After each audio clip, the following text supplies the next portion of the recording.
L'histoire commence lorsqu'un premier Kaiju intergalactique envahit la Terre. Malheureusement, ce n'était que le début car un flot incessant de Kaiju apparut bientôt pour anéantir l'humanité.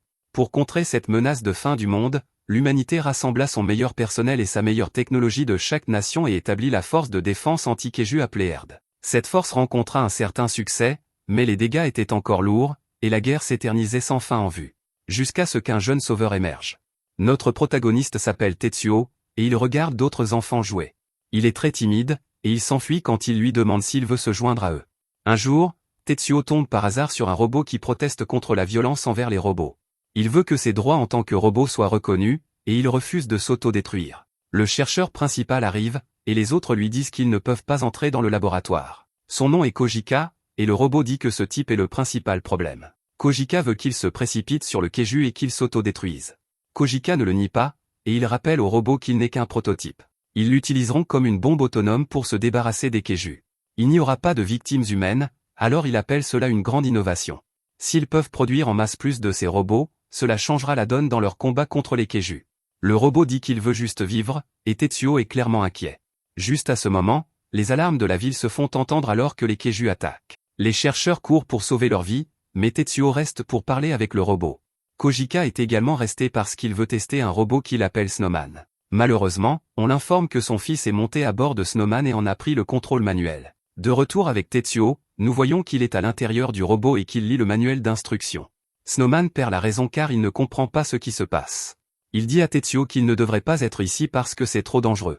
À proximité, Kojika explique qu'il n'y a rien à craindre car il n'a ajouté le cockpit qu'à des fins d'entraînement.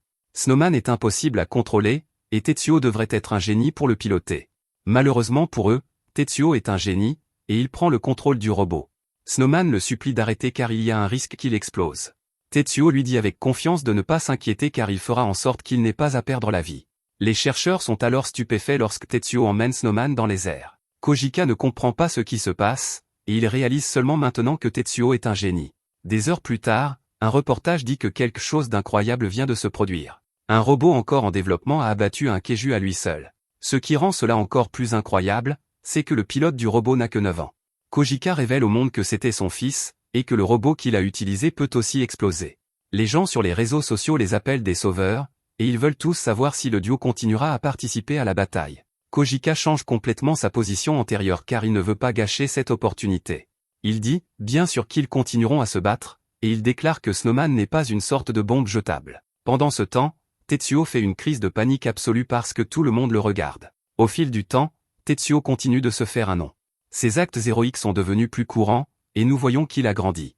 Snowman a reçu plusieurs améliorations, et la guerre est sur le point d'entrer dans sa phase finale. Tetsuo a dominé les Kaiju, et tout le monde est sûr que leur sauveur apportera la paix à l'humanité. 10 ans plus tard, nous trouvons Tetsuo sur un croiseur intergalactique. Il lit un livre sur les 777 étapes pour se faire des amis. Avant qu'il ne puisse lire la première étape, une annonce explique qu'ils sont à 40 minutes de la bataille finale. Tetsuo est appelé et on lui demande de monter à bord de Snowman. En chemin, des filles lui disent qu'elles comptent sur leur sauveur. Tetsuo dit qu'il fera de son mieux, et il part se préparer. Il se lance dans l'espace, et il dit à Snowman qu'il l'appelle désormais Yukio, pour le laisser monter à bord. Yukio est vraiment déçu car il voit que Tetsuo a encore une fois fui l'interaction humaine. Tetsuo aimerait être resté calme en parlant aux filles, et il n'arrive pas à croire qu'il est un tel loser. Il n'a toujours pas appris à parler aux gens parce qu'il a passé toutes ces années de formation à combattre des Kaiju. Yukio lui dit de ne pas abandonner et de continuer à essayer de se faire des amis. Tetsuo dit qu'il va bien parce qu'il a Yukio, mais Yukio fait remarquer qu'il dit cela depuis 10 ans. Tetsuo explique que se faire des amis n'est pas facile car il faut d'abord franchir 777 obstacles. C'est selon le livre intitulé « Comment même un Kaiju peut se faire des amis », alors Tetsuo dit qu'il est trop tard pour lui. Juste alors, le capitaine de Tetsuo, nommé Mist, informe notre héros de la situation. Leur vaisseau va bientôt arriver à la horde de Kaiju. Une fois qu'ils engageront la cible, Tetsuo se séparera du vaisseau, et le vaisseau se dirigera vers le centre de la horde. Ils tireront leur laser infini qui peut déchaîner des dégâts sur un rayon de 1000 km. Ce faisant, ils anéantiront toute la horde de Kaiju. Le problème principal est le temps qu'il faudra pour atteindre le point de lancement, c'est là que Tetsuo entre en jeu. Yukio dit à tout le monde de ne pas s'inquiéter car lui et Tetsuo vont faire des ravages. Ils attireront l'ennemi près d'eux et élimineront les SEM. Leur réunion se termine, et Tetsuo réalise qu'il a encore gâché une interaction humaine. Au lieu de dire « oui madame » comme une personne normale, il a simplement dit « oui ». Yukio n'est pas inquiet pour cela car il veut juste rentrer chez lui avec une victoire. Leur rêve est sur le point de se réaliser, et ils doivent juste accomplir cette mission. Juste alors, leur plaisir prend rapidement fin alors que plusieurs Kaiju sont apparus. Le reste de l'équipage est horrifié car il y en a tellement. Il y a une mer sans fin de Kaiju, et ils sont tous énormes. On dit à tous les membres d'équipage qu'il est temps que la mission commence. Tetsuo marque une pause et se rappelle qu'il veut devenir quelqu'un de valeur. Yukio l'appelle et lui dit que l'ennemi est arrivé. L'attitude de Tetsuo change complètement, et il déclare avec confiance qu'il est temps d'y aller. Ils sont prêts, alors Tetsuo active son stylo 7 épées. Leur attaque laisse tout le monde stupéfait car ils ont éliminé plusieurs Kaiju d'un seul coup. Mist rappelle à tous que Tetsuo est leur sauveur, et elle est sûre qu'ils vont gagner. Ils arrivent finalement au point de lancement, alors Mist dit à tout le monde qu'il est temps de sauver leur planète. Ils se préparent à tirer le laser infini, et cela forme une gigantesque boule d'énergie devant leur vaisseau. Mist ordonne de tirer, mais tout le monde est choqué lorsque leur attaque disparaît simplement.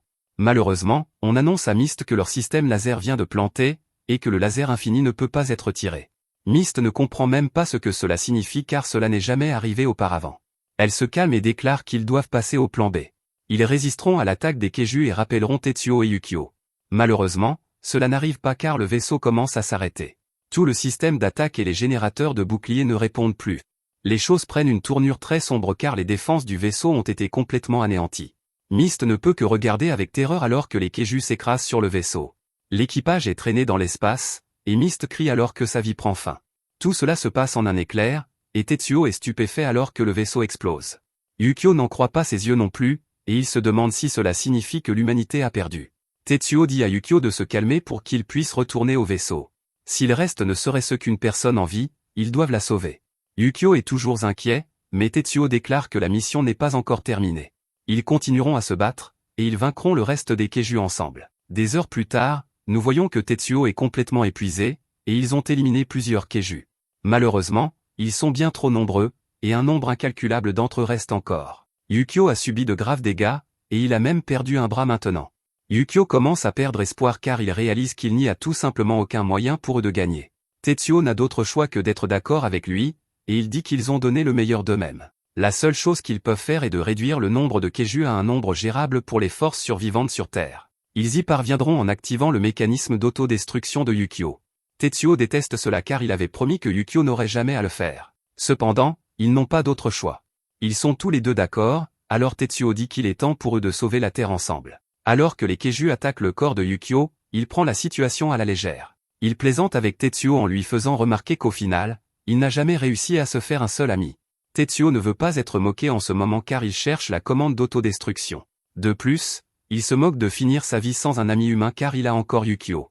Yukio se demande s'il n'a vraiment aucun regret, et Tetsuo dit qu'il n'en est pas sûr. Il repense à plusieurs moments de sa vie et à la façon dont il a passé la majeure partie de son temps à combattre des Kaiju. À un moment donné, cela ne lui a plus fait de mal de voir d'autres personnes avec des amis. Il a cessé de s'en soucier il y a quelque temps, alors il dit à Yukio qu'il va bien maintenant. Il remercie ensuite Yukio d'être resté avec un type comme lui tout ce temps. Yukio est également reconnaissant car Tetsuo le voyait comme plus qu'une simple bombe et lui a donné un nom. Tetsuo remarque que Yukio est soudainement devenu silencieux, et il est choqué par ce qui se passe ensuite. Yukio reprend le contrôle total de lui-même et explique qu'il se sent coupable de quelque chose.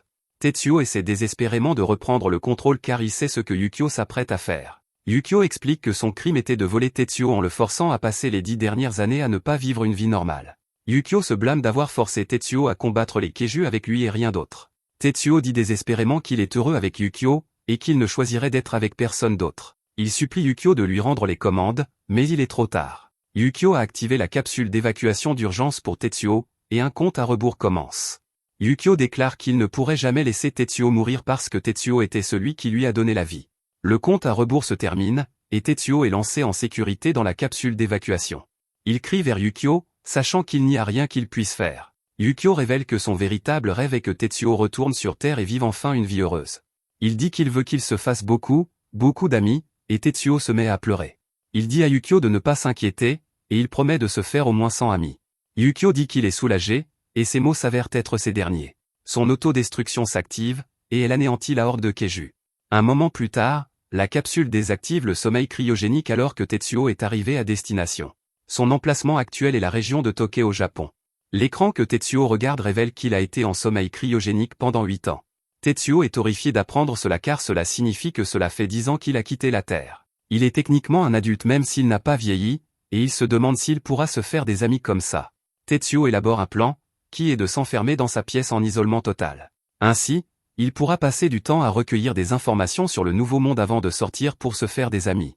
Tetsuo quitte la capsule, et il est choqué quand une énorme foule commence à l'acclamer. Ils l'appellent leur sauveur, et ils disent tous qu'ils veulent être amis avec lui. Tetsuo ne pourrait être plus heureux, et il dit à Yukio qu'il a tenu sa promesse.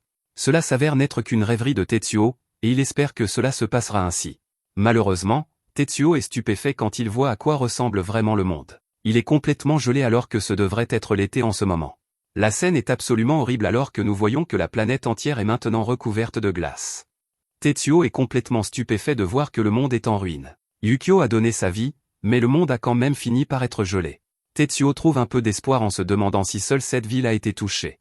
Il se précipite à l'intérieur de la capsule, espérant que le Japon et le reste du monde vont bien. Il vérifie les journaux enregistrés par la capsule de secours, et Tetsuo est horrifié. La planète entière est recouverte de glace, et il ne comprend pas comment c'est possible. Il n'y a eu aucun signe de vie jusqu'à présent, alors il ne peut que se demander si la civilisation a aussi été anéantie.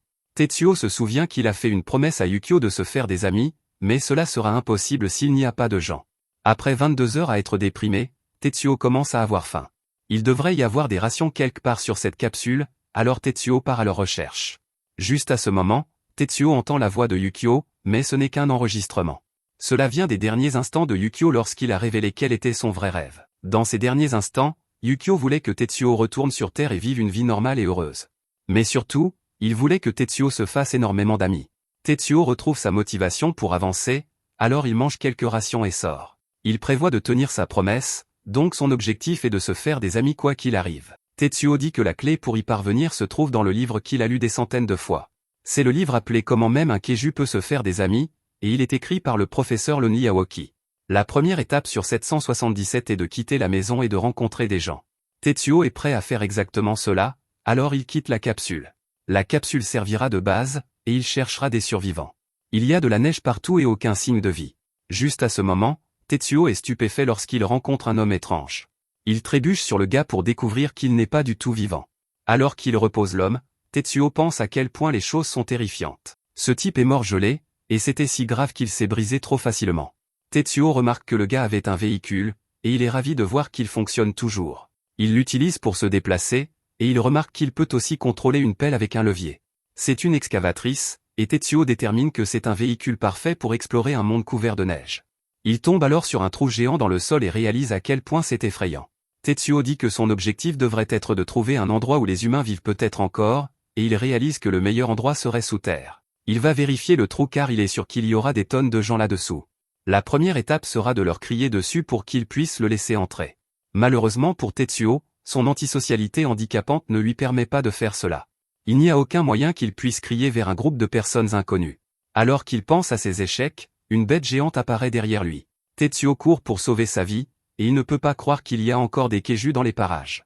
Tetsuo se demande s'il devrait s'arrêter et se battre, mais il n'a aucune arme. Son seul espoir est de s'en éloigner, alors il se précipite dans le trou.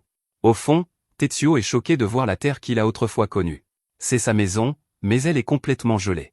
Tetsuo commence à perdre espoir, mais il se souvient de sa promesse à Yukio. Il se relève, mais le Keiju réapparaît. Tetsuo déclare que ce n'est que le début, donc il ne peut pas perdre sa vie maintenant. Il se précipite droit sur le Keiju avec l'excavatrice, et il l'empêche de le dévorer en utilisant la pelle. Alors qu'il combat la bête, Tetsuo analyse la situation. Le Keiju veut le dévorer, et tout ce que Tetsuo a, c'est cette mini-pelle. Heureusement, les attaques du Keiju sont linéaires, donc Tetsuo peut les esquiver. Le seul problème est qu'il n'a aucun moyen de contre-attaquer. Le Keiju attaque à nouveau, et Tetsuo ne peut que la bloquer. Il se calme et se rappelle qu'il a juste besoin de faire ce qu'il a toujours fait. Il doit utiliser tout ce qu'il a à sa disposition et concevoir une façon de gagner. L'attaque du Keiju est incessante, et l'excavatrice de Tetsuo subit d'énormes dégâts. Tetsuo continue de se battre, mais sa pelle finit par se briser. Cela l'arrange car il prévoit d'utiliser le bord tranchant comme une arme. Juste à ce moment, Tetsuo repense à quelque chose que son père lui disait toujours. Son père disait toujours que ce qui rendait Tetsuo important, c'était sa capacité pure à éliminer les Keiju. Tetsuo se précipite sur la bête et utilise le bras de la pelle brisé comme une lance. La bête le consume, mais Tetsuo parvient à la transpercer avec son arme improvisée. Le Keiju est vaincu, et nous voyons d'autres personnes pour la toute première fois. Ils se demandent ce qui s'est passé, et ils ne peuvent pas croire qu'ils sont tombés sur un Keiju entier. Alors qu'il célèbre, Tetsuo sort de la gueule du Keiju. Tetsuo est choqué de voir d'autres personnes pour la première fois, et elles sont toutes aussi surprises de le voir. Il est ravi d'avoir enfin trouvé des humains, mais ils sont terrifiés parce qu'ils pensent qu'il est une sorte de monstre. Tetsuo devient émotif alors qu'il dit à Yukio qu'il a trouvé des survivants. Malheureusement, ils sont toujours terrifiés par lui, et ils disent à l'esprit maléfique de disparaître. Leur chef nommé Ao lui dit de se calmer car ce gars est visiblement humain. Tetsuo se souvient qu'il est en mission, alors il se rappelle la prochaine étape pour se faire des amis. Après avoir fait la rencontre, Tetsuo est censé faire quelque chose tout en souriant. Il ne se souvient pas de quoi il s'agit, mais il n'y a pas de temps à perdre. Tetsuo leur sourit, mais son sourire hideux ne fait qu'empirer les choses. Les autres sont vraiment terrifiés, et ils traitent Tetsuo de dérangé. Malheureusement pour notre héros, il est épuisé, et il finit par s'évanouir. Tetsuo fait alors un rêve sur un moment où Yukio l'a critiqué pour avoir lu un autre livre de procédure qui n'a aucune objectivité. Tetsuo lui a assuré que celui-ci était différent car il était écrit par quelqu'un nommé Lonely Awaki. Il a dit que le livre devait être bon parce que Lonely était une personne avec plus d'1 million d'amis. La seule préoccupation de Tetsuo était que les gens ne s'intéressent pas à lui quand il n'est pas avec Yukio. Alors que Tetsuo se réveille, il se souvient que la deuxième étape du livre est de s'identifier. Tetsuo remarque qu'il est dans une grotte de glace, et il se demande où sont passés ces gens. Juste à ce moment, il est choqué quand il voit qu'il y a beaucoup plus de gens maintenant. Il y en a des tonnes, et il démonte le Keiju. Tetsuo est déterminé à les faire tous devenir ses amis, mais il réalise qu'il est attaché pour une raison quelconque. Tetsuo n'est pas inquiet car il sait comment se libérer. Il s'est disloqué les bras de nombreuses fois en pilotant Yukio, donc ce n'est pas grave. À proximité, les gens de tout alors célèbrent leur trouvaille. Tout le monde est vraiment ravi d'avoir récupéré ce Keiju, mais Ao sait qu'elle ne peut pas en prendre le crédit. Le gars nommé Nashimura lui dit de ne pas s'inquiéter car il omettra simplement la partie sur qui a vraiment trouvé le Keiju dans son rapport. Il souligne ensuite qu'Ao est là selon les anciens. S'il savait qu'elle sortait en cachette chaque nuit pour explorer la couche des Keiju, il perdrait la raison. Ao lui dit maintenant de ne pas s'inquiéter car elle continuera à faire ce qu'elle veut. Nashimura était celui qui l'a trouvée quand elle était enfant, donc il devient émotif après avoir vu à quel point elle a grandi. Juste à ce moment, les autres se précipitent pour dire à Ao que le gars qu'ils ont attaché s'est échappé. Pendant ce temps, Tetsuo regarde les gens démonter le Keiju. Il ne lui faut pas longtemps pour réaliser que c'est ainsi que ces gens ont réussi à survivre. Le monde a gelé, donc ils utilisent les Keiju pour leurs ressources. Ces gens sont vraiment formidables, et Tetsuo souhaite que Yukio soit là pour les voir. Juste à ce moment, Tetsuo voit qu'un petit enfant joue avec le jouet Yukio. Le gamin s'enfuit cependant, en traitant Tetsuo de bizarre. Malheureusement pour le petit morveux, un morceau de glace est sur le point de l'écraser. Tetsuo passe à l'action, mais il réalise rapidement qu'il n'arrivera pas à temps. Heureusement, il parvient à trouver un poteau, et il l'utilise pour sauver l'enfant. Le père se précipite et gronde l'enfant. Il lui a dit des tonnes de fois de ne pas jouer sous les glaçons, un autre gars a vu ce qui s'est passé, alors il remercie Tetsuo d'avoir sauvé l'enfant. Juste à ce moment, il réalise qu'ils n'ont jamais vu Tetsuo auparavant. Ils le reconnaissent encore en quelque sorte pour une raison, alors il lui demande de quelle section il vient. Tetsuo n'a pas de bonne réponse à leur donner, et son anxiété n'aide pas. Les gars commencent à se méfier de lui, mais l'autre gars les empêche d'embêter Tetsuo. Il est sûr que Tetsuo a ses raisons de ne pas répondre, et cela ne change pas le fait qu'ils lui doivent quelque chose. Peu importe qui il est ou d'où il vient. Le gars se présente comme Takamura, et son fils est Joji. Tetsuo a du mal à lui serrer la main, mais ce n'est pas grave car Takamura prend sa main. Tetsuo se présente à son tour et complète la deuxième étape de son livre. Takamura lui dit d'attendre un moment car il veut lui donner des morceaux de choix de Keiju en guise de remerciement. À proximité, nous voyons qu'Ao et les autres ont tout vu. Furumaki se demande s'il devrait capturer Tetsuo, mais Ao rejette l'idée. Leur travail est de gérer toute menace pour le centre commercial, mais Tetsuo ne correspond pas à cette catégorie. Tetsuo reste un mystère pour eux, mais ils pourront toujours connaître son histoire plus tard. Ao dit qu'il est temps de se mettre au travail, et elle se dirige joyeusement vers le Keiju. Malheureusement, le sol commence à trembler, et un bras géant apparaît de nulle part. Tout le monde regarde alors avec terreur l'arrivée d'un Keiju beaucoup plus grand. Tetsuo n'en croit pas ses yeux car la structure osseuse de ce Keiju ne ressemble à rien de ce qu'il a jamais vu auparavant. Les Keiju que Tetsuo a vus avant ne ressemblent en rien à celui-ci. Tout le monde crie de terreur, et la bête géante écrase un groupe de personnes. Ce spectacle terrifiant lui fait vraiment prendre conscience de la gravité de leur situation. Le monstre est horrible, et Tetsuo se demande comment il va le vaincre. Il n'a plus Yukio, et il n'a aucun moyen de le combattre à main nue. Juste à ce moment, Tetsuo réalise qu'il peut simplement demander aux habitants comment ils gèrent ce genre de Keiju. Malheureusement, il devient clair qu'ils ne seront d'aucune aide. Ils sont figés par la terreur, alors Tetsuo décide qu'il va devoir les faire sortir d'ici. Il y a tellement de gens ici, et Tetsuo n'a pas de bons moyens de les protéger. Un homme essaie de courir pour sauver sa vie, Mais cela ne fonctionnera pas. Tetsuo essaie de l'arrêter, mais il est trop tard, car le Keiju l'a déjà vu. Heureusement, Ao a pu le sauver juste à temps.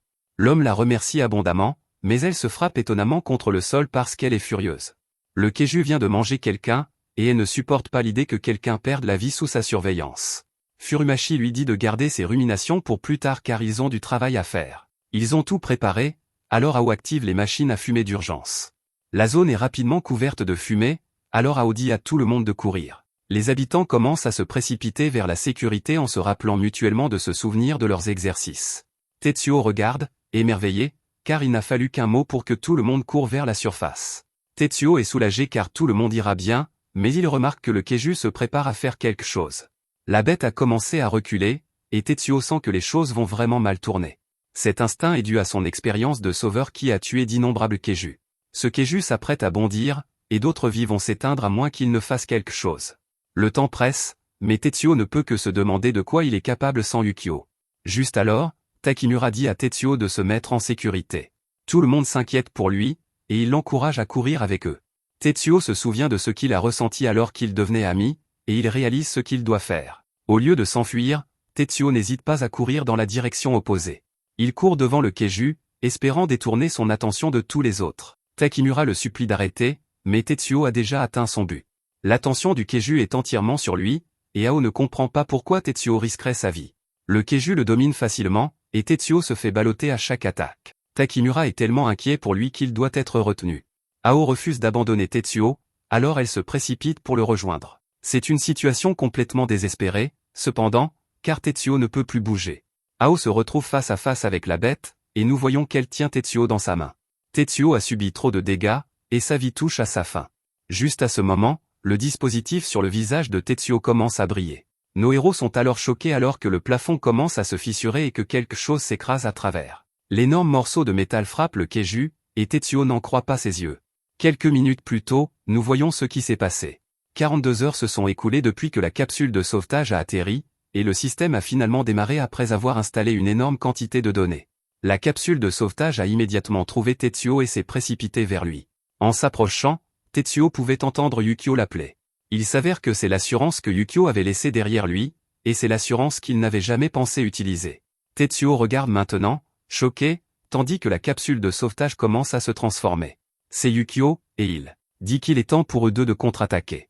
Un regard en arrière, il y a 14 ans, montre une époque où la ville était attaquée. Tetsuo et Yukio sont arrivés tandis que le père de Tetsuo regardait calmement. Ils étaient prêts à se battre, mais Yukio a remarqué que ses articulations étaient toutes grinçantes. Kojika a dû s'excuser car il avait oublié de faire une révision à Yuki la veille au soir. Tetsuo était prêt à passer outre, mais il a été choqué de constater que sa boisson avait été remplacée par de l'huile. C'était une autre erreur de Kojika, alors il a dû s'excuser à nouveau alors que leur bataille commençait. Après avoir gagné le combat, les gars sont retournés à la base pour voir que Kojika les avait encore abandonnés. Ils n'étaient toujours que tous les deux, alors Yukio a été le premier ami que Tetsuo ait jamais eu. Après l'autodestruction de Yukio, Tetsuo a été laissé à voler dans l'espace tout seul pendant plusieurs jours. Alors qu'il pensait à Yukio, il a réalisé qu'il avait un trou géant dans son cœur. Il ne s'est jamais refermé, et il ne s'est jamais estompé. Il ne pouvait que faire comme si c'était le cas, et il supposait que ce serait toujours ainsi. C'est pourquoi Tetsuo n'en croit pas ses yeux alors qu'il regarde Yukio devant lui. Il n'y a pas de temps pour discuter, cependant, car le Keiju commence à attaquer. Yukio agit immédiatement et porte un coup dévastateur. Il déclare qu'au moment de l'explosion, il s'est transféré dans la capsule. L'installation a pris beaucoup de temps, c'est pourquoi il ne pouvait le révéler que maintenant. Yukio devient émotif en disant à Tetsuo qu'il est enfin à la maison. Notre héros ne peut retenir ses larmes alors qu'il accueille le seul ami qu'il ait jamais eu. Tout le monde regarde, complètement choqué, mais ils font remarquer que le Keiju est toujours vivant. Yukio peut dire que la bête est assez contrariée, mais cela n'a pas d'importance. Il déclare que tout Keiju qui apparaît devant lui et Tetsuo n'a aucune chance de survivre. Yukio dit que cela reste vrai, même s'il n'a aucune arme décente à proprement parler. Tetsuo n'en croit pas ses oreilles, alors Yuki lui rappelle que ce nouveau corps n'est rien de plus qu'une capsule de sauvetage. En termes de spécifications, il est encore plus modeste qu'un prototype. Tetsuo se demande ce qu'ils vont faire, alors Yukio dit que tout s'arrangera parce qu'ils sont à nouveau une équipe. Les choses sont comme au bon vieux temps quand Tetsuo dit à Yukio qu'il est bien trop optimiste. Les habitants continuent de regarder avec incrédulité car Tetsuo semble parler au robot. Il s'approche un peu trop, cependant, alors Ao doit leur rappeler à quel point le Keiju est dangereux. Le Keiju commence à s'enrouler à nouveau, et Yukio reconnaît très bien sa posture. La bête muscle ses pattes avant et son cou en préparation pour attaquer sa proie. Le Keju lance son corps géant sur nos héros et cause une destruction massive. Heureusement, ils ont sauté hors du chemin, et la bête s'est juste écrasée contre un mur. Yukio a mis Tetsuo dans la capsule, et il dit qu'il n'aurait pas eu une chance si cette attaque les avait touchés. Le Keju recule à nouveau, et Tetsuo détermine qu'il peut les bombarder d'attaques autant qu'il le veut. Il sera trop tard s'ils attaquent après avoir esquivé, donc il doit faire quelque chose. La bête recule encore plus cette fois, et même les habitants peuvent dire qu'elle fait quelque chose de terrifiant. Ils se demandent si ces gars iront vraiment bien, et une personne déclare qu'ils iront bien. Tout le monde demande comment il peut en être sûr, alors il leur rappelle qu'ils ont déjà vu cela auparavant. Ils ne savent pas ce qu'il veut dire, alors tout le monde regarde de plus près. Le Keju déclenche son attaque à nouveau, alors nos héros se préparent à contre-attaquer. Alors qu'ils se préparent au combat, les habitants se souviennent de cette scène. La bête fonce à nouveau dans les airs, mais cette fois, nos héros la frappent au cou. C'est leur attaque robot One Sword Steel Diablo, et elle coupe complètement la tête de la bête. Les habitants sont absolument stupéfaits, et Ao ne pourrait être plus émerveillé. Le Keju géant est enfin vaincu, alors tout le monde acclame dans la célébration. Les yeux d'Ao s'écarquillent alors qu'elle admire notre héros et l'attaque qu'il vient d'utiliser. Il a tranché le Keju en tournant et a utilisé cet élan pour lui couper la tête. Le Keju se déplaçait à une vitesse aveuglante, mais Tetsuo a quand même réussi à le voir. Leur célébration continue, mais quelque chose d'inquiétant se produit à 100 km de là. Cet endroit est Tokyo, et là nous voyons un type de Keju totalement différent. Cette chose est également un géant, mais elle ressemble beaucoup plus à un humain que les autres. Après avoir vaincu le Keju géant, Tetsuo et Yukio sont escortés jusqu'au centre commercial où vivent les survivants. Tetsuo n'arrive pas à croire qu'on les y emmène réellement, et il est juste content d'avoir réussi à vaincre le Keju. Pendant le trajet, Yukio évoque le choc que représente le fait que la planète entière est gelée en seulement 10 ans. Tetsuo est d'accord et dit qu'il était absolument stupéfait lorsqu'il a atterri seul sur Terre pour la première fois. Il s'émeut à nouveau en disant à Yukio à quel point il est content qu'il soit encore en vie. Yukio lui demande d'arrêter de fondre en larmes à chaque fois qu'il parle, car cela rend la conversation vraiment difficile. Tetsuo s'excuse, mais Yukio s'émeut aussi. Voir les larmes de Tetsuo à chaque fois l'affecte également, et il admet qu'il est aussi content qu'ils aient pu se revoir. L'un des gars du groupe dit qu'il devrait être bien loti pour un moment avec toute cette viande de Keju. Une fille dit que le robot sauveur est vraiment impressionnant, et elle se tourne vers Ao pour voir si elle est d'accord. Ao ne répond pas car elle est déjà partie loin. Elle s'est approchée de Tetsuo et elle lui tend une boîte d'ananas. Elle explique qu'aujourd'hui, il garde ce genre de choses pour les célébrations spéciales. Yukio la remercie, mais Tetsuo oublie encore comment utiliser ces mots. Yukio se demande comment Ao est même monté là-haut, et il rappelle à Tetsuo qu'il a vraiment besoin de travailler ses compétences en communication. Ao explique que la boîte d'ananas est un objet ultra précieux qui ne peut plus être fabriqué. Les choses sucrées sont incroyablement rares dans ce monde désormais, et l'ananas ne fait pas exception. Ao sent déjà le parfum sucré émanant de la boîte, et même elle est émerveillée. Tetsuo fixe la boîte et se demande s'il est vraiment acceptable pour lui d'avoir quelque chose d'aussi précieux. Ao hésite entre lui demander de le manger et lui dire immédiatement de ne pas le faire. Elle se reprend rapidement et l'ordonne de le manger maintenant, tant qu'elle a encore le contrôle. Elle explique que Tetsuo et Yukio ont sauvé leur vie à tous, et elle veut leur rendre l'appareil avec quelque chose d'aussi précieux. Elle les remercie ensuite sincèrement tous les deux pour tout ce qu'ils ont fait. Tetsuo décide que le manger serait la chose polie à faire, alors il se lance. Ao lui dit d'y aller, et Tetsuo commence à manger l'ananas. Il est complètement submergé par son délice, mais Ao panique après une seule bouchée. Tetsuo se demande s'il a mal fait quelque chose, mais Ao explique que ce n'est pas ça.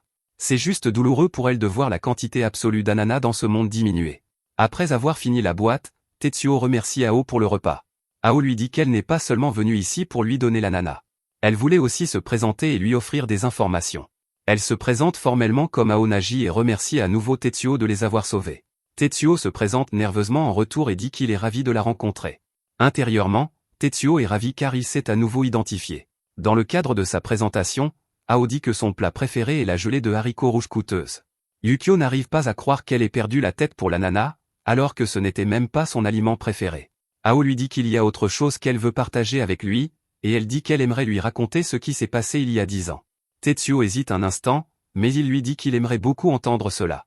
Il y a 10 ans au Japon, un étrange Keju est apparu de la mer. Voir des Keju n'était rien de spécial car les gens y étaient habitués, mais il y avait quelque chose de différent chez celui-ci.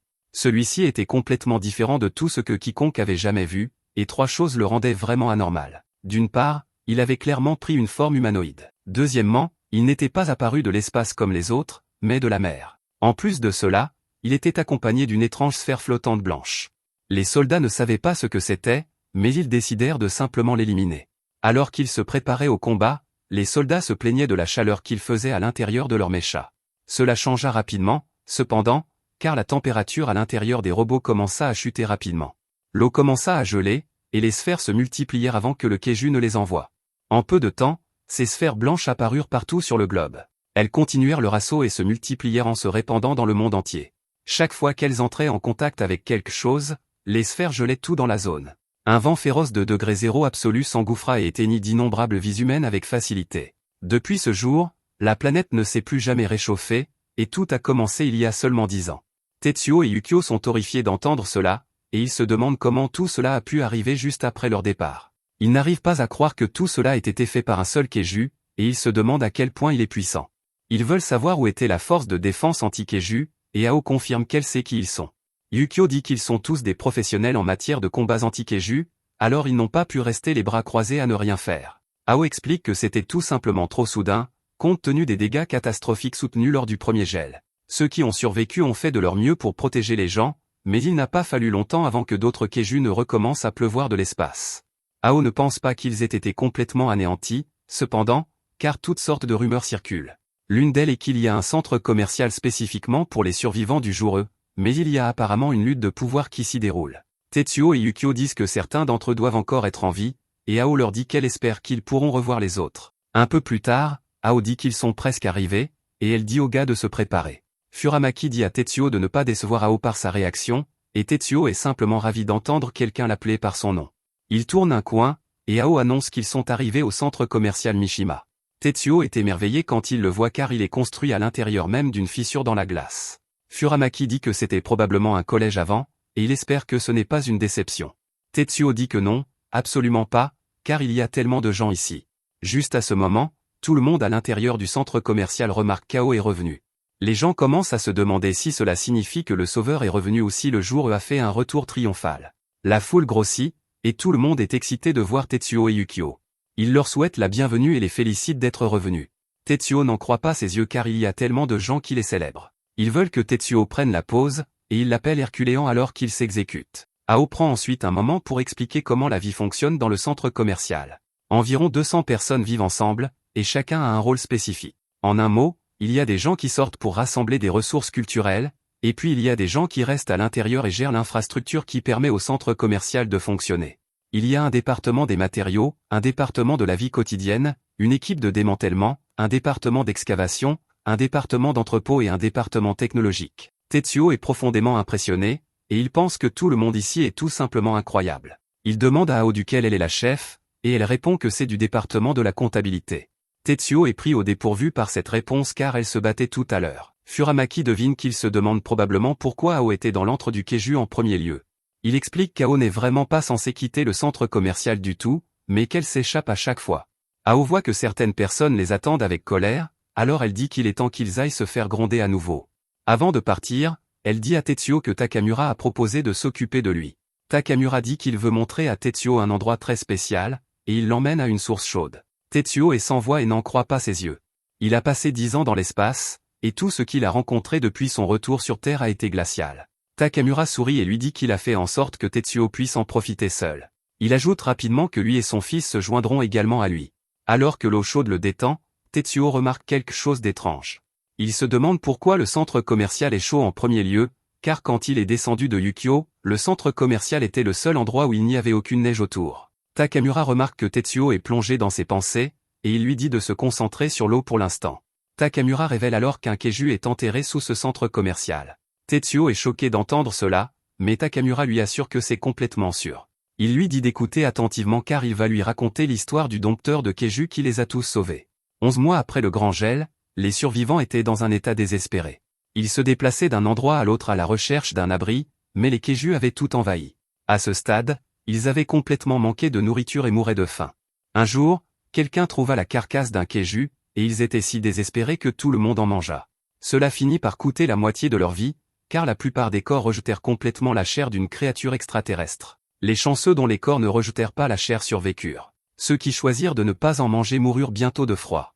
C'était une situation horrible, mais les survivants devaient continuer à avancer. Pendant l'un de ces moments désespérés, Ao avait du mal à suivre le groupe.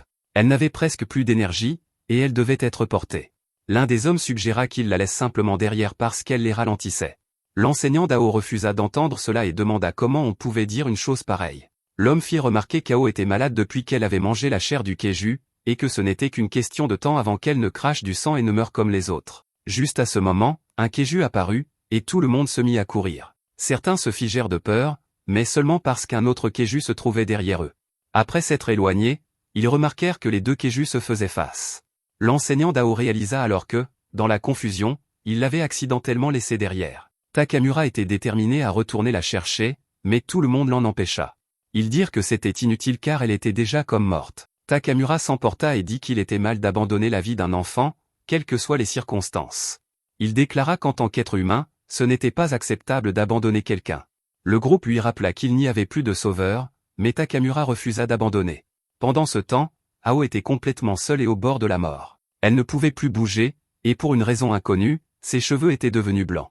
Une voix mystérieuse commença à lui parler dans sa tête, et lui demanda ce à quoi elle pensait face à sa propre mort. Ao réalisa que cette voix lui parlait depuis qu'elle avait mangé la chair du keju, et elle comprit maintenant qu'elle venait du keju lui-même. Le keju lui dit qu'elle allait mourir, et qu'il trouvait les émotions des humains fascinantes. Ao ne pouvait penser qu'à une chose, elle ne voulait pas que sa vie se termine. Il y avait tant de choses qu'elle n'avait pas encore vécues, comme tomber amoureuse et participer aux Jeux Olympiques. Elle voulait manger des pancakes chauds car elle ne voulait pas que son dernier repas soit de la viande de keju. Ao avait peur de la douleur et de perdre la vie, alors elle pleura. La voix apprécia beaucoup d'entendre cela car c'étaient les émotions qu'elle envisageait. Elle lui dit qu'elle s'attendait à ce qu'elle ressente de la peur, du désespoir, des regrets, et surtout de la haine envers les humains qui l'avaient abandonnée. Ao prit un moment pour réfléchir à tout, puis dit calmement qu'elle ne ressentait aucune haine du tout. Elle dit au keju qu'elle ressentait en fait un immense amour pour les gens qui l'entouraient. Le keju était complètement déconcerté par cela et lui dit que c'était incompréhensible. Ao continua à expliquer exactement qui étaient ces gens pour elle. Elle décrivit comment aimait Madame Takamura partageait toujours la nourriture avec les enfants même quand ils n'en avaient pas assez pour eux-mêmes. Elle parla de son enseignant, qui est complètement peureux, mais qui prenait toujours soin des enfants quoi qu'il arrive. C'est juste qu'ils sont tous, et Ao dit au keju qu'elle les aime chacun d'eux. Ao utilisa ses dernières forces pour se lever, et elle déclara qu'elle voulait les protéger. Elle se souvint avoir entendu quelqu'un dire qu'il n'avait plus de sauveur, alors elle dit qu'ils avaient toujours elle. Le keju rugit en sa direction, mais Ao ne broncha pas. Elle déclara qu'elle le déchiquetterait de l'intérieur et annonça que les humains gagneraient. Le keju l'attaqua, mais l'autre keju l'en empêcha. Le keju dans sa tête dit que tout ce qu'elle disait était incompréhensible. Il trouvait toute cette histoire incroyablement intéressante, et il ne comprenait pas comment une si petite enfant humaine pouvait parler de protéger tout le monde tout en faisant face à la mort. Le keju qui la protégea acquit une sorte de nouveau pouvoir, et même Ao fut choquée quand elle aussi fut couverte de flammes. Tous ceux qui regardaient n'en croyaient pas leurs yeux en réalisant qu'Ao avait en quelque sorte réussi à se connecter au keju. Les deux étaient en synchronisation, alors tout le monde se demanda si elle était une sorte de dompteuse de keju. Rien de tel ne s'était jamais produit auparavant, alors ils se mirent à l'appeler leur sauveuse. Le keju dit à Ao qu'il était intéressé par ses pensées et ses émotions. En échange de plus de cette connaissance, il utiliserait son nouveau pouvoir pour les protéger tous. Tant qu'elle continuerait à lui montrer ses émotions, il promit de garder la terre chaude. De retour au présent, on montre à Tetsuo le keju sous le centre commercial, et il n'en croit pas ses yeux. Ailleurs, un colonel observe très attentivement le mystérieux keju. Le keju est tranquillement assis au sommet d'un bâtiment, et le colonel est visiblement contrarié. Son subordonné, nommé Atoshi, arrive et dit qu'il est venu chercher le colonel. Atoshi lui dit que la nuit est glaciale et prévient que s'il s'approche davantage du keju, même les vêtements chauds ne seront d'aucune aide. Le colonel le sait déjà, c'est pourquoi il dit qu'ils vont avoir besoin d'une source de chaleur. Atoshi comprend déjà qu'il parle du keju enflammé qui se trouve au centre commercial Mishima. Atoshi se demande ce qui se passe avec le keju de type humanoïde, alors le colonel explique qu'il n'a pas bougé d'un pouce. Personne ne peut dire ce qu'il cherche, mais le colonel précise qu'il est absolument nécessaire de s'en débarrasser s'ils veulent sauver le monde. Juste à ce moment, le terrifiant keju les regarde, et le colonel réalise qu'il les a repérés. Malheureusement, il est trop tard, car le bâtiment sur lequel il se trouve commence à s'effondrer. Un keju géant à 3 têtes apparaît, et ils comprennent que le keju humanoïde a même ses propres gardes du corps. Le colonel dit à Atoshi qu'ils n'ont pas d'autre choix que de se battre. Atoshi rappelle à tous qu'ils sont la force de défense anti-keju et qu'ils sont la lumière d'Erdai. Il se retrouve face au keju et déclare qu'il est temps de montrer au monde ce qu'Erdai peut faire. De retour avec Tetsuo, il est émerveillé de voir qu'il y a vraiment un keju sous le centre commercial Mishima. Il ne peut s'empêcher de remarquer qu'il ressemble à un oiseau géant et qu'il est recouvert de flammes. Ao explique que lorsqu'il s'est connecté à elle et à qui l'a pensé, il était déjà sous cette forme d'oiseau. Cependant, Lorsqu'il est venu sur Terre pour la première fois, il était probablement un Keiju ordinaire. Elle s'adresse ensuite directement à lui et l'appelle par son nom, qui est Landoman. Landoman lui dit d'arrêter de jacasser parce qu'il fait une sieste. Takamura dit alors à Tetsuo qu'ils ont eu de la chance de croiser Ao après son bain. Sans elle ici, il n'aurait aucune idée de ce que dit le Keiju. Juste alors, le Keiju expire, et cela pousse un morceau de tissu en l'air. Le tissu brûle immédiatement, ce qui signifie que l'air autour d'eux est extrêmement chaud. Ao explique que la seule zone à température contrôlée est juste autour d'elle, donc tout le monde doit rester prêt. Pas trop près, cependant, car elle est aussi capable de contrôler les flammes, tout comme le Keiju. Ao fait remarquer que la seule façon pour l'espèce humaine de s'adapter au froid intense est de se rapprocher du Keiju. Ao ne veut pas que personne s'inquiète, cependant, car elle promet de les protéger tous. Les gars sont très impressionnés, mais Ao dit d'oublier tout ça parce que ce Keiju est un vrai bizarre. Il ne peut pas bouger car il utilise presque toute sa force pour les réchauffer tous, donc il veut quelque chose en retour. Elle se demande si Tetsuo peut deviner ce que c'est, et elle révèle qu'il veut des livres. Landoman veut un livre par jour, et c'est Ao qui lui fait la lecture. Le Keiju s'est en fait nommé d'après l'un des livres qu'il a aimé et a choisi le nom de Landoman. Ao l'appelle un oiseau bizarre, et le Keiju lui dit de la fermer. Ensuite, Takamura ramène Tetsuo dans la pièce qui sera sa nouvelle maison. Tetsuo est émerveillé, et Takamura explique que c'est une vieille salle de classe avec des cloisons en fer blanc. Heureusement, Takamura dit que les chambres sont données à ceux qui ont une famille, ce qui signifie que Tetsuo est maintenant officiellement un membre de la famille Takamura. Takamura présente les autres membres, qui sont lui-même et son fils, Joji. Il dit ensuite que sa fille devrait être là aussi, mais elle ne semble pas être dans les parages. Elle s'appelle Agan, et juste au moment où Takamura dit son nom, Tetsuo ouvre un rideau. Derrière le rideau se trouve Agan, qui s'habille. Agan crie qu'elle va effacer sa mémoire après ce qu'il a vu, mais il est trop tard, car Tetsuo s'est déjà évanoui. Agan explique que Tetsuo l'a vu sans vêtements, mais Yukio dit qu'il n'y a pas de quoi s'inquiéter. Yukio explique que les réflexes de sauveur de Tetsuo ont permis de court-circuiter les informations visuelles avant même qu'elles n'atteignent son esprit. Tetsuo se réveille, et Agan le salue. Tetsuo se présente comme si de rien n'était, et Agan en déduit qu'il a dû perdre la mémoire. Elle lui dit que son père est déjà retourné au travail et qu'il l'a laissé sous sa garde. Elle tend à Tetsuo une lettre de Takamura, et Tetsuo est absolument ravi car c'est sa toute première lettre. Selon son livre, échanger des lettres est l'une des 777 étapes pour se faire des amis. La lettre de Takamura dit à Tetsuo qu'il rentrera ce soir et lui demande d'essayer de bien s'entendre avec Agan. Agan pense en silence, et elle décide que puisque Tetsuo est sous sa garde, cela signifie qu'elle peut utiliser le sauveur comme elle le veut. Takamura dit aussi dans la lettre qu'il veut que Tetsuo veille sur Agan. Si Agan essaie d'aller à l'atelier de sa mère, Tetsuo devrait essayer de l'en empêcher. Takamura explique que Agan est plutôt fragile et qu'elle vient tout juste de perdre sa mère il y a un mois. Avant même que Tetsuo puisse assimiler cela, Agan lui dit de venir car elle veut l'emmener quelque part. Tetsuo craint immédiatement qu'elle veuille aller à l'atelier, mais ce n'est pas ça. Agan révèle qu'elle va lui faire visiter les attractions du centre commercial. Bien sûr, elle l'emmène immédiatement à l'atelier de sa mère et déclare que c'est le meilleur endroit de tout le centre commercial. Elle explique que sa mère était un cadre supérieur du département technologique, donc elle avait son propre atelier de recherche et développement. Agan l'utilise en secret depuis, et elle parle de sa mère avec une fierté évidente. Tetsuo demande si sa mère était une personne extraordinaire, et Agan marque une pause avant de répondre simplement oui. Agan se souvient que sa mère était impressionnée par les choses que Agan construisait. Agan construisait toujours des choses et recevait les éloges de sa mère, et tout cela se passait dans cet atelier. Sa mère lui tapotait toujours la tête quand elle faisait du bon travail. Agan dit à Tetsuo qu'elle voulait en fait lui demander quelque chose. Elle veut son avis en tant que sauveur sur ce qu'elle construit actuellement, pour savoir si c'est efficace ou utile. Agan lui montre, et Tetsuo n'en croit pas ses yeux. Pendant ce temps, le colonel et Hatoshi discutent de ce qui vient de se passer lors de leur rencontre avec le garde du corps Keiju. Hatoshi dit qu'ils ont à peine survécu, mais le colonel dit qu'il était trop tôt pour s'engager pleinement de toute façon. Ils ont obtenu ce dont ils avaient besoin, à savoir un globe oculaire de Keiju, et ils ont également acquis des informations précieuses. Pour se rapprocher du spécimen humanoïde, ils devront tout de même intégrer le Keiju enflammé du centre commercial Mishima. Juste alors, Hatoshi se souvient qu'il a reçu un rapport intrigant de quelqu'un nommé Artemis. Le rapport dit que Tetsuo, le sauveur, vient de revenir de l'espace. Le colonel est stupéfait car il n'y avait aucun signe d'Erde ou d'autres membres d'équipage, et Snowman n'a pas été signalé non plus. On a dit à Hatoshi que Tetsuo est arrivé au centre commercial Mishima avec un autre robot. Le colonel ne s'attendait pas du tout à cela, et il appelle Tetsuo son ancien camarade. Il s'avère que Tetsuo n'a pas pu être achevé même aux confins de l'espace. Le colonel se demande quoi faire à ce sujet, mais décide rapidement qu'ils ne feront rien pour l'instant. Il dit que le fait d'avoir les masses ignorantes toutes au même endroit joue en leur faveur. Quant au Keiju enflammé et à la nouvelle machine de Tetsuo, ils les prendront tous les deux. Le colonel déclare qu'Erdet a péri une fois, puis s'est relevé de ses cendres. Ce sont eux qui maintiendront la flamme de leur salut. Il annonce que rien n'empêchera Erdet de sauver le monde. Cette nuit-là, Takamura rentre chez lui et il est accueilli par Hagan et Tetsuo. Ils sont tous deux épuisés, alors ils se demandent pourquoi. Tetsuo dit qu'ils ont eu une discussion va-et-vient, mais Hagan l'interrompt avant qu'il ne crache le morceau. Elle dit simplement qu'elle a passé la journée à faire visiter tout le centre commercial à Tetsuo. Takamura passe à autre chose et dit qu'il est temps de préparer le dîner. Ils utilisent une pierre chauffée par l'oiseau Keiju.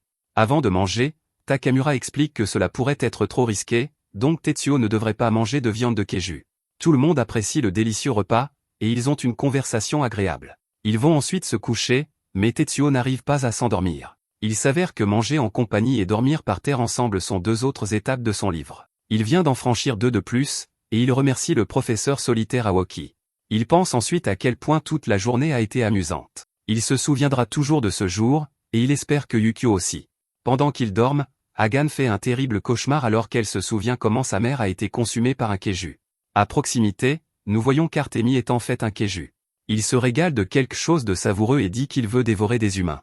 La subordonnée du colonel, nommée Riko, est capable de communiquer avec Artemi, et elle lui dit de la fermer. Elle essaie de lui rappeler son travail, mais Artemi lui dit plutôt de se taire. Tout ce qui l'intéresse, c'est manger, et il dit qu'il en veut plus.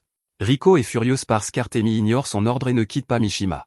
Hatoshi n'est pas surpris car ce n'est pas la première fois qu'Artemi se comporte ainsi. Le colonel les interrompt pour leur rappeler qu'Artemi est très spécial. Artemi peut parler par télépathie à distance dans la langue humaine. Le colonel dit que c'est en fait un avantage pour eux qu'Artemi soit au centre commercial Mishima, et que ce Keiju est une véritable star, alors il veut savoir ce que disait son rapport. Riko explique que Tetsuo est bien au centre commercial Mishima avec le dompteur de Keiju enflammé. Le colonel connaît bien cet endroit et le fait qu'il y a 200 personnes qui y vivent. La machine de Tetsuo est également là, ainsi que les masses ignorantes. Nous voyons que le colonel est en fait un fou furieux quand il dit que le centre commercial Mishima a de la chance d'avoir tout. Riko montre à quel point ils sont tous mauvais lorsqu'elle veut confirmer que leur objectif est d'éliminer chaque personne sur place. Elle fait remarquer que leur priorité absolue est de voler le Keiju enflammé, donc elle se demande s'il est vraiment nécessaire de tous les éliminer. Le colonel dit qu'elle a tort parce qu'ils les utiliseront d'abord comme otages, puis les élimineront. Le colonel se gratte l'œil et explique qu'ils n'ont besoin de personne d'autre que de ceux qui recherchent le salut d'Erdet. Il déclare que la maison de paille du petit cochon est sur le point d'être emportée, et qu'il y aura un festin. Ces silos s'y rendent maintenant, et rien ne se mettra en travers de leur chemin. Une semaine après l'arrivée de Tetsuo au centre commercial Mishima, nous voyons qu'il travaille désormais avec Hagan dans l'atelier de sa mère. Ils viennent de terminer quelque chose, et Hagan est émue. Elle explique qu'elle a l'esprit tellement tranquille ces derniers temps. Elle admet qu'elle n'a pas bien dormi depuis qu'elle a commencé à utiliser de la poudre à canon. Elle est sûre que Tetsuo n'a pas été dérangé par cela, cependant, car il est habitué au danger et à la poudre à canon. Tetsuo ne peut que se demander pourquoi elle a commencé à construire quelque chose comme ça en premier lieu. Hagan ne répond pas, à la place, elle demande à Tetsuo de faire quelque chose d'un peu inhabituel. Elle lui demande de s'accroupir devant elle et explique que c'est une sorte de rituel. Quelqu'un a toujours fait cela pour elle, alors maintenant elle aimerait le faire à la place de cette personne. Hagan pose sa main sur sa tête et lui donne une petite tape douce. Elle dit « Bon travail ». Et après quelques instants, elle commence à se sentir étrange. Elle se dépêche de terminer et le remercie pour sa coopération. Tetsuo s'évanouit immédiatement à nouveau, et Hagan pense à quel point c'était bizarre. C'était toujours elle qui recevait des tapes, donc elle ne savait pas ce que cela ferait dans l'autre sens. Hagan se souvient des éloges de sa mère, et elle regarde ce qu'ils viennent de construire. Ce soir-là, la famille Takamura se réunit pour dîner ensemble. Hagan pense qu'il s'est écoulé 45 jours depuis la mort de sa mère. Pour une raison quelconque, cela ne lui semble pas du tout étrange que Tetsuo soit assis à la place de sa mère. On a même l'impression qu'il y a eu une époque où ils étaient 5 dans la famille. Malheureusement, ses bonnes pensées en amènent de plus sombres. Elle imagine à quel point sa mère a dû être terrifiée dans ces derniers instants. Elle pense aussi au bruit de sa mère dévorée par un Keiju et dit qu'elle peut encore l'entendre même maintenant. Plus tard dans la nuit, Tetsuo se réveille pour aller aux toilettes et trouve une lettre sur lui. Celle-ci vient de Hagan, qui le remercie de l'avoir aidé. Elle révèle dans la lettre que la vie de sa mère a été prise par un Keiju qui l'a dévoré.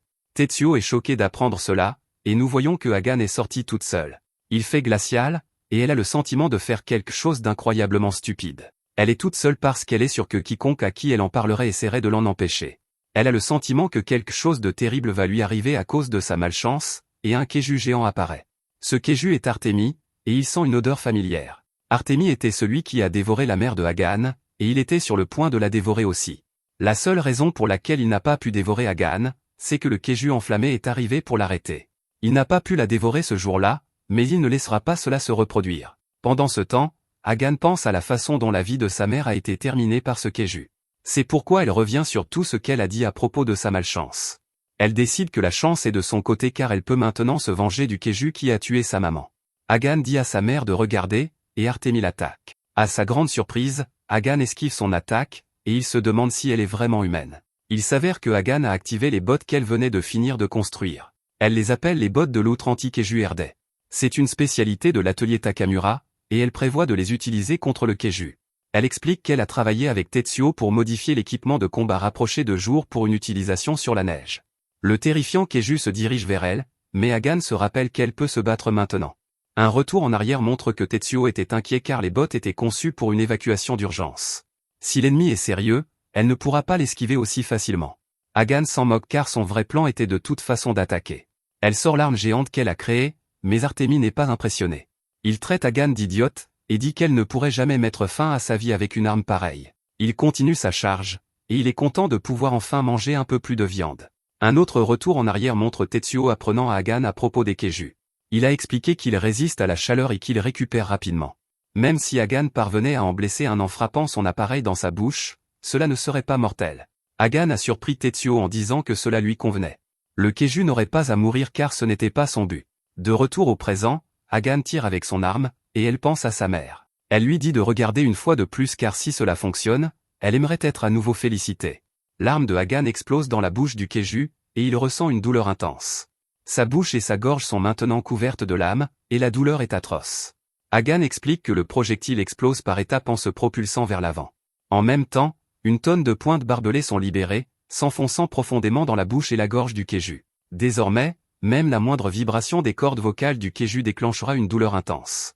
Le Keju hurle de douleur, ce qui ne fait qu'augmenter la douleur. Hagan est incroyablement satisfaite car elle déclare que ce Keju ne pourra plus jamais manger. C'était son objectif depuis le début, et il est enfin atteint. Hagan s'effondre et dit que sa mère lui manque. Elle sait ce qui va arriver, et elle sanglote en pensant à sa mère. Le Keju s'avance pour mettre fin à ses jours, mais Tetsuo surgit de nulle part pour la sauver. Il lui tranche un bras, et il est juste content d'être arrivé à temps avec Yukio.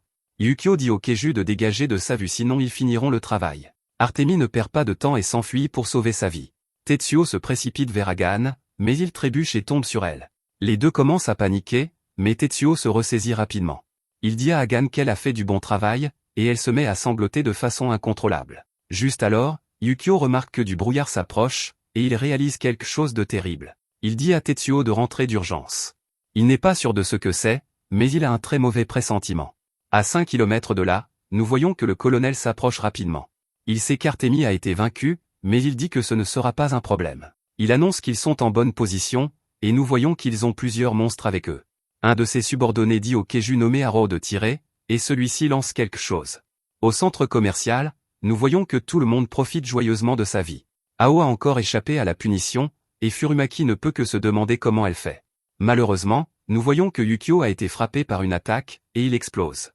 Nous revenons ensuite 19 ans en arrière, en 2025. Lorsque le Keju intergalactique a envahi la Terre pour la première fois, RD a été formé pour riposter, et un homme nommé Sagami a décidé de s'engager. D'emblée, il devient clair que Sagami est exceptionnellement doué. Il réussit très bien son test de tir, et l'instructeur dit que peu de gens pourraient obtenir un taux de réussite de 70% à cette distance.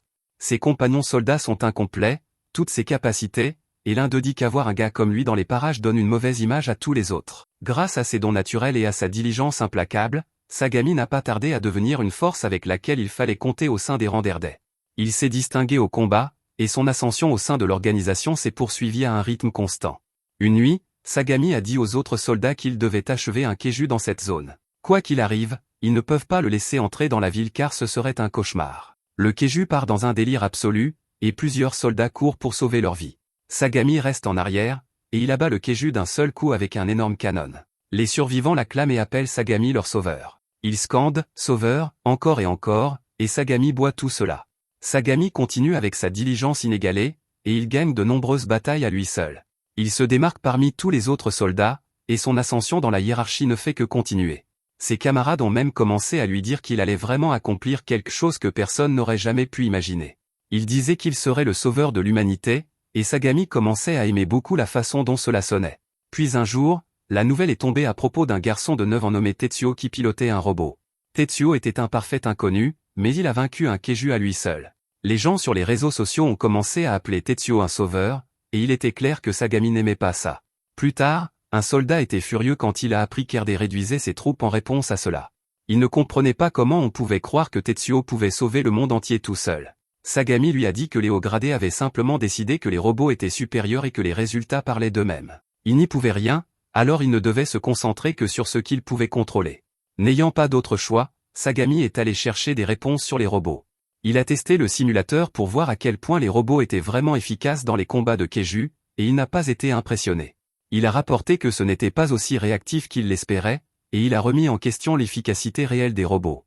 Pendant ce temps, Tetsuo continuait de faire les gros titres. Il vainquait Keiju après Keiju et maintenait toujours les dégâts à un minimum absolu. Tetsuo était très timide, mais les gens qu'il sauvait n'étaient jamais timides pour lui faire des éloges.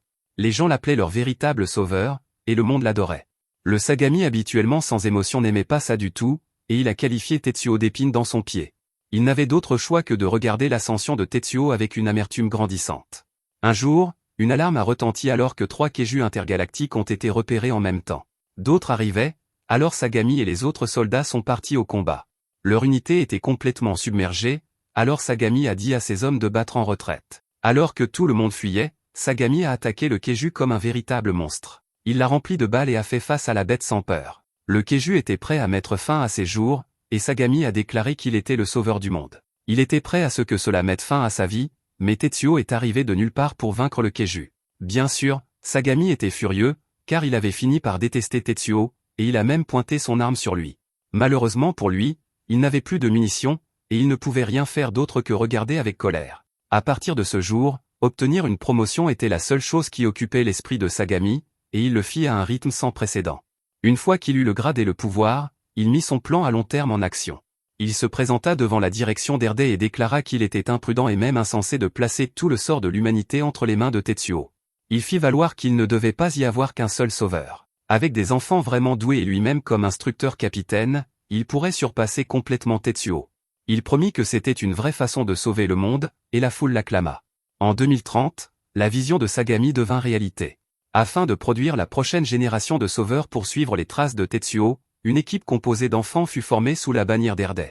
Sagami dit à ses enfants qu'ils devaient remplacer Tetsuo, sauver le monde et être connus du public comme les sauveurs. Ce groupe finit par être connu sous le nom de VRD. Puis vint 2034 et le grand gel. En 2035, la bataille finale menée par Tetsuo et RD se solda par un échec, et le nom VRD s'effaça de la mémoire. Le grand plan de Sagami semblait avoir complètement échoué. Cependant, lui et ses enfants survécurent aux conditions brutales et en ressortirent encore plus forts. Après encore plus de temps, la nouvelle parvint à Sagami que Tetsuo était revenu de l'espace. Il marmonna pour lui-même que Tetsuo était vraiment une nuisance qui ne pouvait pas être achevée, même au bord de l'univers. Il déclara que VRD s'emparait à la fois du Keiju enflammé du centre commercial Mishima et de la nouvelle machine de Tetsuo. Pour lui, il n'y avait pas besoin d'autre sauveur que VRD. De retour au présent, Yukio dit à Tetsuo de rentrer parce qu'il a un très mauvais pressentiment. Le subordonné de Sagami tire avec l'arme de son Keiju, et l'attaque envoie un projectile droit vers Yukio. L'attaque frappe, et Yukio subit des dégâts dévastateurs. Tetsuo est horrifié et se précipite aux côtés de Yukio. Sagami et son groupe célèbrent alors que l'un d'eux dit que le coup l'a complètement touché. Sagami déclare alors que la chance est totalement de leur côté maintenant. Avec Tetsuo éloigné du centre commercial et Yukio maintenant brisé, le centre commercial Mishima a perdu son arme la plus puissante. Cependant, un membre du groupe nommé Yuma n'a pas l'air heureux. Le colonel reconnaît que son Keiju déchaîné tout seul ne faisait pas partie du plan.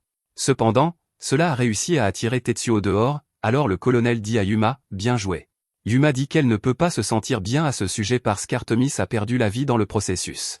Elle n'a plus de Keiju maintenant, ce qui signifie qu'elle ne peut plus être utile au colonel. Sagami lui dit de ne pas s'inquiéter car elle peut simplement regarder derrière lui. Sagami le dit avec son charme de fou, et Yuma boit ses paroles. Il réaffirme qu'ils sont VRD, et la flamme du salut est déjà allumée.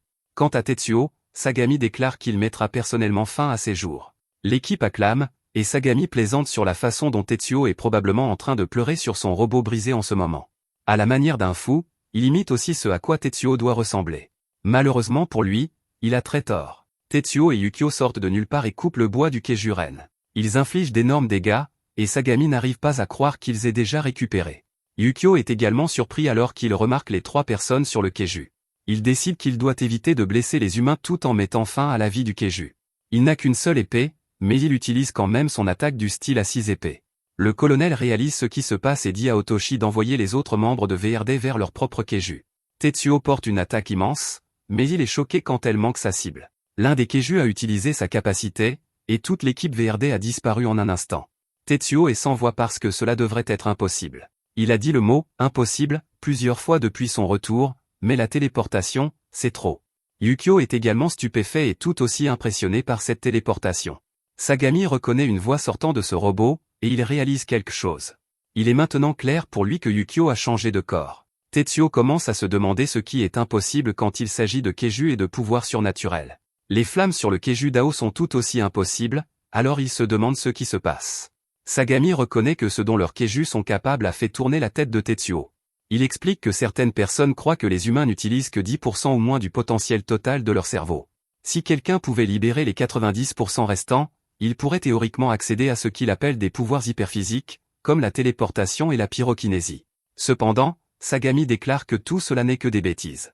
Il utilise l'analogie du passage d'un aspirateur à un ordinateur ultra performant, et il se demande si cela lui donnerait soudainement les fonctions d'un micro-ondes. Bien sûr, la réponse est non. Vous pouvez libérer tout le potentiel du logiciel, mais le matériel a toujours ses limites. Un corps humain ordinaire ne peut tout simplement pas produire de feu ou se téléporter, aussi puissant que soit le cerveau qui le contrôle. Même un cerveau avec de la capacité à revendre ne peut jamais utiliser de pouvoir surnaturel s'il est coincé dans un corps ordinaire. Il demande ensuite à Tetsuo de considérer ce qui se passe quand un corps de Keiju qui peut changer de forme dans n'importe quel environnement se connecte à un cerveau humain qui a un potentiel latent inexploité. Avec les instincts du Keiju et sa nature de prédateur naturel, il accéderait à des pouvoirs surnaturels. Il explique qu'il serait capable de tout, et Tetsuo commence à assembler les pièces. Il regarde autour de lui tous ces Keiju spéciaux et détermine que chacun d'eux utilise également des pouvoirs inconnus. Yukio est également choqué alors qu'il réalise quelle est la véritable relation entre les dresseurs de Keiju et leurs Keiju. Le colonel confirme que les humains qui contrôlent les Keiju sont essentiellement des cerveaux à distance qui libèrent tout le potentiel du matériel du Keiju. En termes simples, les Keiju évoluent grâce aux humains qui les contrôlent. Tetsuo est secoué par tout cela, et nos héros remarquent qu'ils sont encerclés. Hagan veut savoir qui sont ces gens et pourquoi ils font cela à d'autres humains. Leur colonel ne répond pas, et ses subordonnés se contentent de rire. Hagan réalise alors que leur identité n'a pas d'importance pour l'instant.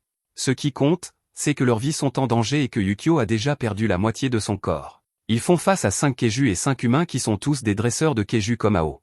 Ils sont dans une position très désavantageuse, et la situation est presque trop difficile à traiter. De retour au centre commercial, Ao s'amuse alors qu'elle tourne sur une chaise, et ses amis lui disent de se mettre au sérieux. Juste à ce moment, Ao remarque quelque chose d'étrange en regardant le ciel nocturne. De retour avec nos héros, Sagami parle à son moi intérieur. Il se dit que son VRD ne perdra pas, surtout pas contre Tetsuo. Il jure de mettre fin au jour de Tetsuo de ses propres mains, et il décide de changer son plan. Au lieu de se rendre d'abord à Mishima, ils mettront tout en œuvre pour éliminer Tetsuo immédiatement. Hagan se demande ce qu'ils vont faire, et elle voit que Tetsuo est devenu complètement silencieux. La situation est apparemment désespérée, mais Tetsuo fait toujours la seule chose qu'il sait, il se positionne et se prépare au combat. Le moindre mouvement de la main de Tetsuo alors qu'il reprend le contrôle de Yukio envoie des frissons dans le dos de Sagami. Il dit à Otoshi d'envoyer quelque chose à chacun des autres dresseurs de Keiju parce que c'est un code orange. Otoshi est choqué car cela n'arrive jamais, mais Sagami lui dit de le faire. Otoshi utilise la capacité de son Keiju et envoie des cartes oranges aux autres membres de VRD. L'un d'eux est surpris car il sent qu'il peut éliminer le robot lui-même. C'est une cible facile, et il se demande si un code orange est vraiment nécessaire. Pendant ce temps, Tetsuo a déjà décidé qu'il n'était pas nécessaire de réfléchir dans cette situation. Les dresseurs de Keiju disent à leur Keiju d'avancer. Tetsuo se prépare pour le combat de sa vie, mais il est surpris quand l'ennemi passe juste à côté de lui. Ils placent leur mission avant tout et battent en retraite. Et comme ça, toute l'équipe VRD disparaît sauf un. Le colonel fait remarquer qu'ils auraient gagné, mais au prix de la perte d'au moins 3 de leurs Keiju. Sagami est aussi calculateur que jamais, et il déclare qu'il ne commet jamais d'erreur. Il se demande si Tetsuo sait où se dirige sa horde de Keiju, et nos héros sont horrifiés quand ils réalisent la réponse. Sagami révèle qu'il se dirige tout droit vers le centre commercial Mishima avec un temps d'arrivée estimé à 4 ou 5 minutes. Il souligne que c'est aussi la limite de temps de Tetsuo. Tetsuo réalise qu'il doit vaincre les ennemis restants et rattraper la horde de Keiju avant qu'elle n'atteigne le centre commercial. S'il ne le fait pas, alors tous ceux qui se trouvent à l'intérieur seront anéantis. Le colonel commence un compte à rebours, et il souligne que Tetsuo est resté complètement immobile pendant 10 secondes entières. Sagami l'appelle le guerrier vacillant et lui dit que VRD arrive. Yukio lui dit avec colère de dégager le chemin, et il se lance dans une attaque. Il est stupéfait, cependant, alors qu'il est projeté hors de la neige d'un seul coup. Une bête terrifiante les attaque, et nos héros sont choqués. Sagami ordonne à sa créature de les piétiner, et son Keiju nommé Hercule commence son attaque. Merci d'avoir regardé mon récapitulatif.